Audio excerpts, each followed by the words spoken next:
والوں کو عذاب ہو رہا ہے. میرے حضور کی جسم پاک کی اتنی برکت ہے کہ جس سواری پر سوار ہو جائے رب اسے بھی قبر والوں کا علم عطا فرما دیتا ہے. حضور کی ذات تو برا ہے, گدھے کو بھی علم ہو گیا کہ یہاں عذاب ہو رہا ہے. اب دیکھیں میرے حضور صلی اللہ علیہ وسلم نے ان قبر والوں کو چھوڑا نہیں ہے, چھوڑا کیسے رحمت للعالمین نبی, اور کیسے ہم بدبخت ہیں کہ اس نبی کے بارے میں باتیں کرتے ہیں, اس نبی سے تعلق کے بارے میں باتیں کرتے ہیں کہ اس طرح کا تعلق ہونا چاہیے, اس طرح کا نہیں ہونا چاہیے. اس طرح کا بھی یہ بچہ ناز پڑھ رہا تھا تو میں سوچ رہا تھا کہ یہ جو قرآن مجید نے جو سورہ نجم کی حوالہ ناز میں تھا کہ یہ قوسین تو اللہ کا مقام ہی نہیں ہے, قوسین تو اللہ کا, یہ کعبہ قوسین تو اللہ کا مقام ہی نہیں ہے. ارے اللہ کا مقام مان لو تو پھر خدا نہیں ہے. یہ سارے مقام اس کائنات کے سارے مقام میرے آقا کے لیے ہیں, ہمارے نبی کے لیے ہیں. اللہ نے کائنات کو بنایا ہی اپنے حبیب کے لیے. تو حضور چاہتے تو چھوڑ دیتے, سنت بن جاتی کہ قبروں والوں کا خیال نہیں کرنا, نکل جاتے. کیا خیال ہے, کوئی پابندی تو نہیں تھی. میرے آقا اترے, رک گئے, قربان جاؤں رحمت للعالمین نبی پر. اس لیے حضور نے فرمایا حیاتی رحمتن و مماتی رحمتن, لوگوں میری زندگی بھی تمہارے لیے رحمت ہے اور میرا دنیا سے جانا بھی تمہارے لیے رحمت ہے. ہم اس زندگی اور موت کے چکر میں پڑ گئے, اپنی رحمت کو نہیں دیکھتے, اپنے فائدے کو نہیں دیکھتے. آقا نے فرمایا دنیا میں تھا تو تمہاری بہتری کے لیے تھا, جا رہا ہوں تو تمہاری بہتری کے لیے جا رہا ہوں, تمہارے لیے بخشش کا وسیلہ بنانے کے لیے جا رہا ہوں. جاؤں تب بھی تمہارے لیے, آؤں تب بھی تمہارے لیے. تو آقا نے ایک عمل کیا. آقا نے کیا کیا, یہ کوئی عام حدیث نہیں, سیاستہ کی مستند کتابوں میں یہ حدیث موجود ہے. حضور نے فرمایا ایک شاخ توڑ کر لاؤ. کیا توڑ کر لاؤ, ایک درخت کی شاخ توڑ کر لائے. حضور نے ان کو دو میں تقسیم کیا, اس شاخ کو دو میں تقسیم کیا. ایک شاخ ایک قبر پر اور ایک شاخ آدھی شاخ دوسری قبر پر رکھ دی. صحابہ نے پوچھا ہوگا تعجب سے, کیونکہ یہ کام پہلے عرب میں ہوتا نہیں تھا. اس لیے پوچھا ہوگا وجہ کیا ہے یا رسول اللہ, اس کی وجہ اور حکمت کیا ہے. میرے مصطفیٰ کریم نے فرمایا ہر تر چیز, ہر سبز چیز اللہ کی حمد و ثنا کرتی ہے, اور جب تک یہ ہری رہیں گی اللہ کی حمد و ثنا میں لگی رہیں گی. جہاں اللہ کی حمد و ثنا ہوتی ہے وہاں خدا کی رحمت ہوتی ہے, عذاب نہیں ہوتا. وہاں خدا کی رحمت ہوتی ہے. اسی لیے ہم پھول رکھتے ہیں نا, اس لیے ہم پھول رکھتے, ایک سنت بن گئی. لیکن میں اس سے آگے جانا چاہتا ہوں. حضور صلی اللہ علیہ وسلم نے وجہ بھی بتائی. وہ کب فوت ہوئے تھے, حضور کی صحبت میں آئے تھے یا نہیں آئے تھے, یہ کسی کو معلوم نہیں. انہوں نے عمل کیا کیے یہ کسی کو معلوم نہیں ہے. لیکن نگاہ رسالت نے دیکھا. یاد رکھے نگاہ رسالت ہماری طرح کی نگاہ نہیں ہے, ٹھیک ہے نا, ہماری طرح کی نگاہ. حضور نے فرمایا میری آنکھیں جیسے آگے دیکھتی ہیں ویسے پیچھے دیکھتی ہیں, جیسے آگے دیکھتی ہیں ویسے پیچھے دیکھتی ہیں. حضور نے فرمایا جو ہمارے لیے دست ہے, حضور صلی اللہ علیہ وسلم نے فرمایا یہ ایک قبر والے کو عذاب ہو رہا ہے چگلی اور غیبت کی وجہ سے. کس کی وجہ سے, ہم تو نہیں کرتے نا جی, ہم تو نہیں کرتے. یہ ہے اسلام ضابطہ حیات ہے, عزت کرو زندہ کی.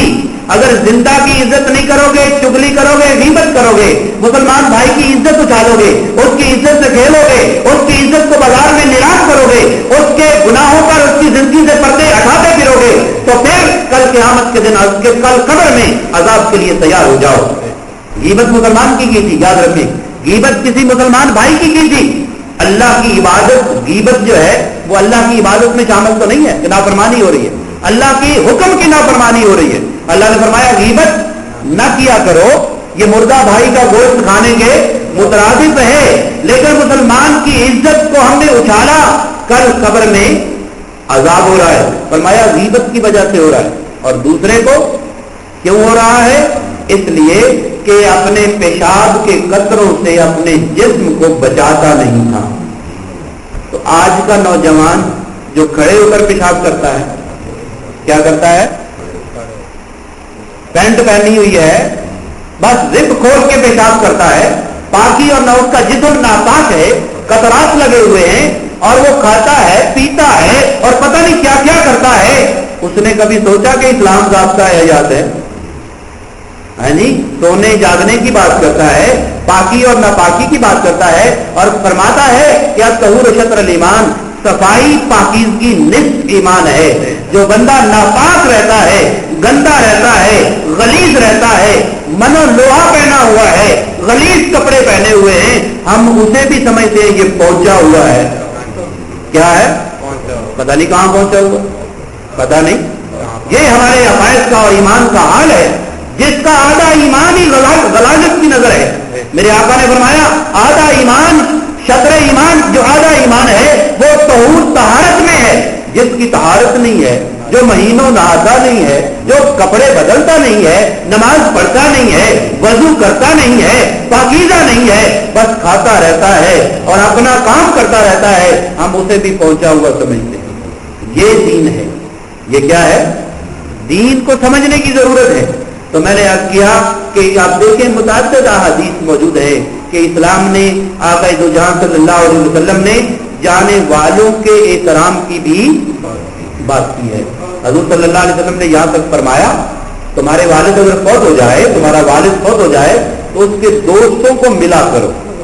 کیا فرمایا؟ اس کے دوستوں کو ملا کرو، چچا کا احترام کیا کرو، ماں فوت ہو جائے تو اس کی سہیلیوں سے ملا کرو، تحفے ملا کرو، عید پر ملا کرو، ادب کیا کرو، تحفے بھیجا کرو، باپ کے دوستوں کو تحفے بھیجا کرو۔ یا رسول اللہ کیا ہوگا صلی اللہ علیہ وسلم؟ اللہ کے رسول نے فرمایا اس سے تمہارے باپ کی روح کو تسکین ہوگی۔ وہ دیکھ رہے ہیں باپ جی، وہ دیکھ رہے ہیں بھئی، ہمارا مولوی تو ویسے نہیں دیکھ رہے ہے، نہیں یہی کہتا ہے نا، مر گیا مردود نہ فاتحہ نہ ضرور، وہ تو یہ کہتا ہے۔ لیکن آقا علیہ الصلوۃ والسلام نے فرمایا کہ مرنے والے کے دوستوں سے ملا کرو، ماں کی سہیلیوں سے ملا کرو، ان کا ادب کیا کرو، تحفے تحائف بھیجا کرو، اس سے تمہارے باپ اور تمہاری ماں کی روح کو سکون پہنچے گا۔ تو کون نہیں چاہتا کہ میرے باپ کو مرنے کے بعد سکون پہنچے؟ کون نہیں چاہتا کہ میری ماں کو فوت ہونے کے بعد سکون پہنچے؟ تو یہ یہاں تک میں نے یہ بیان کیا کہ اسلام جہاں زندہ کی بات کرتا ہے وہاں یہاں سے جانے والوں کی بھی بولے بات کرتا ہے۔ جب قبرستان میں جائیں تو حضور نے کیا فرمایا؟ یوں ہی قبر سے گزر جایا کرو۔ کیا کہا؟ تو جو ہے ہی سلام کے برابر ہے نہیں، جو کہتا سلام پڑھنا ہی نہیں ہے۔ جنت میں قرآن کہتا سورہ واقعہ والبن کہ وہاں تو ان لوگوں کی گفتگو ہی سلام ہوگا، وہ سلام ہی پڑھیں گے۔ جنت میں جائیں گے تو رب فرمائے گا اے میرے محبوب تمہیں جنتی سلام آپ پر پڑھ رہے ہیں، آپ کو سلام بھیجتے ہیں۔ ارے مرنے کے بعد تو بعد ہی سلام کی ہوگی، تو زندگی میں کیوں نہ کر لیں؟ زندگی میں ہی کیوں نہ کر لیں؟ تو جب قبرستان جائیں تو حضور نے کیا فرمایا؟ کیا کہا کرو؟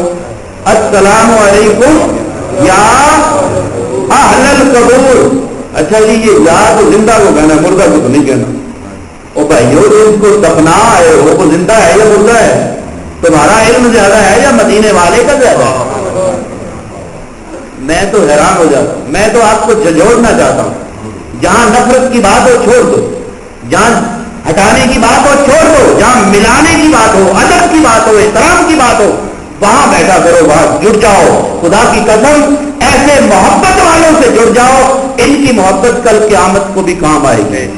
قرآن کہتا ہے، میں اپنی طرف سے نہیں کہہ رہا، جو دین کے لیے محبت کرتے ہیں، جو اپنے آقا کے لیے محبت کرتے ہیں، جو اللہ اور اس کے رسول کے لیے محبت کرتے ہیں، یہ محبت کل قیامت کو بھی کام آئے گی، دوسری نہیں کام آئے گی، دوسری یہی ختم ہو جائے گی۔ تو فرمایا السلام علیکم یا اہل القبور۔ ہاں جی، قبر میں جو رہ رہے ہیں، کیا ان کی قبروں میں ایئر کنڈیشن لگا ہوا ہے؟ زندہ ہے وہ؟ کیا ہے وہ؟ لیکن حضور نے فرمایا کہو اے قبر والو، کیا اے قبر والو تم پر سلام ہو، سلامتی ہو، تم پہلے آ گئے ہو، ہم تمہارے بعد آنے والے ہیں۔ اپنے آپ کو یاد رکھو، اب سلام کیا تو ان پر سلامتی کی دعا کی نا، کیا کی؟